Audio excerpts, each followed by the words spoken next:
Bonjour tout le monde et bienvenue dans cette vidéo tips où je vais reprendre encore un problème qu'on avait aujourd'hui dans le développement de notre chère application WorldBoost où c'est quelque chose que j'avais traité plusieurs fois auparavant où on a des choses à ajouter à un profil. Donc là, on a un profil qu'on s'appelle Chroniqueur. Donc c'est quelqu'un qui fait des podcasts sur notre appli. Donc, il s'enregistre avec son compte Bubble, donc ça rentre dans la base d'utilisateurs. Il crée à un moment, s'il veut, un profil chroniqueur, donc ça veut dire qu'il s'enregistre comme auditeur et puis il décide, moi je veux déposer un podcast là-dessus. Donc, il rentre sur une page admin où il crée son profil, s'il décide de faire ça, et donc on a une chose dans la base de données qui s'appelle chroniqueur. Donc, en fait, un utilisateur, un champ dans la base de données qui est voilà, profil chroniqueur en fait. Donc on remplit le profil chroniqueur, ça veut dire que c'est à la fois un auditeur de notre application qui écoute des podcasts, à la fois quelqu'un qui dépose ses propres podcasts. Donc, voilà. Après, le problème c'était qu'au moment de créer son profil, on a décidé de ne pas créer un profil chroniqueur vide et de remplir ce groupe que vous voyez là pour remplir les lignes des données, mais plutôt de laisser jusqu'à la fin en cliquant sur le bouton enregistrer. C'est là où, dans le workflow, on crée un profil chroniqueur. Donc le problème, c'était que dans la création de profil, on a plein de choses qu'on peut reprendre des inputs, ça y a pas de souci, mais on avait une idée d'ajouter plusieurs liens par chroniqueur. Donc, ça veut dire que je suis une personne connue. Je vais déposer le lien vers Amazon, vers le livre que je vends. Je vais déposer un lien vers mon prochaine conférence que je donne et pour acheter des billets. Donc, voilà, pour le chroniqueur, de promouvoir un peu. Et puis, donc, ajouter plusieurs liens, ça veut dire repeating group. Donc, on a un repeating group avec des liens chroniqueurs créés par cette personne. Et puis, un groupe où on crée le lien avec le texte, le lien, le descriptif du lien et un bouton ajouter. Donc ajouter, ça crée un lien. Et si la personne est en train de modifier son profil existant, bon, on ajoute le lien. Comme ça, on est d'accord, c'est assez facile. Ajouter le lien à son profil. Mais imaginons que là, on a le user qui est là actuellement dans le groupe, il n'a pas encore son profil chroniqueur. Donc en fait, comme on crée la partie à la fin et il faut ajouter les liens, en fait, faire un set list des liens. Donc, on va ajouter tous les liens ici dans la création de profil chroniqueur. Entre-temps, on les stocke où? Et bien sûr, la réponse, ça va être les states, parce qu'on adore les states, nous. Donc, on va créer un custom state qui est lien à ajouter, qui sera un liste des liens chroniqueurs. Tac, tac.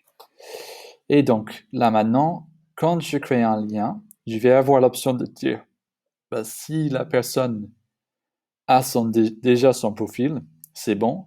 S'il n'a pas son profil, par contre, il faut qu'on stocke localement sur la page cette info. Donc ça, c'était le groupe et j'oublie toujours les groupes. C'est ça le problème avec les states. On ne peut pas chercher un state. Imagine le jour où on peut chercher un state dans le workflow editor. Oh, le plaisir. Lien ajouté, profil groupe profil à modifier. Donc groupe profil à modifier. Et là, on retrouve notre state. Et là, on peut dire, c'est important de préciser. Si c'est la première fois, OK, on va le mettre comme lien de celui qu'on vient de créer, donc result step 1. Mais attention, c'est une liste. Donc, s'il y a déjà des liens là-dedans, il faut qu'on ajoute ce lien aux listes existantes. Et comment faire? Parce qu'on n'est pas dans la logique d'une base de données, on a un seul champ à remplir. Donc, il faut définir pas le lien qu'on a créé. Il faut dire que c'est le groupe profil à modifier, liste lien ajouté. Donc, ça reprend tous les liens qu'on a déjà ajoutés. Plus item. Donc, on ajoute le dernier item qui est le result of step 1, qui est le nouveau lien chroniqueur. Donc, ça veut dire qu'à chaque fois, il reprend la liste existante, il ajoute le nouveau. Et à la fin, ici, la dernière chose à faire, c'est que search for lien chroniqueur, ok, peut-être ça va marcher parce qu'on a bien foutu notre repeating group, mais imagine qu'on a current parent groups, profile chroniqueurs, list de liens. il faut dire que si the current user's profile chronicle est vide, comme on a dit, ça peut être vide des fois, avant d'en créer. Oups. On va changer le data source et la liste des liens, ça va être tiré du groupe profil à modifier. Donc, il va nous montrer en fait le résultat de notre travail avec le state qui est caché sous ce groupe-là, jusqu'au point que le profil chroniqueur n'est pas vide parce qu'on a enregistré, il a créé un profil, donc la prochaine fois, il va tirer les liens directement de son profil chroniqueur et pas de ce state. Donc, ce state, ça va nous servir juste une seule fois, la fois où la personne crée son compte. Et puis, toutes les autres fois, on va voir en fait ses propres liens de sa base de données, de ses propres liens chroniqueurs. Mais tout au début, on a nulle part dans la base de données à y mettre et donc, on les stocke localement sur la page. Et ça, c'est une solution qui peut être très utile pour plusieurs différentes raisons. Mais voilà, d'avoir une liste des choses qu'on stocke et au moment de créer, n'oublie pas de set list. Donc là, enfin, on crée notre résultat dans la base de données. Donc c'est là où on va dire que vous pouvez la modifier. Liste, il est ajouté. C'est ça la liste.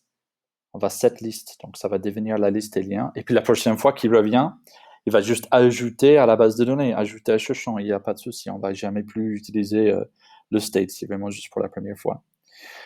Donc voilà, j'espère que vous avez trouvé cette vidéo utile et je vous dis à bientôt.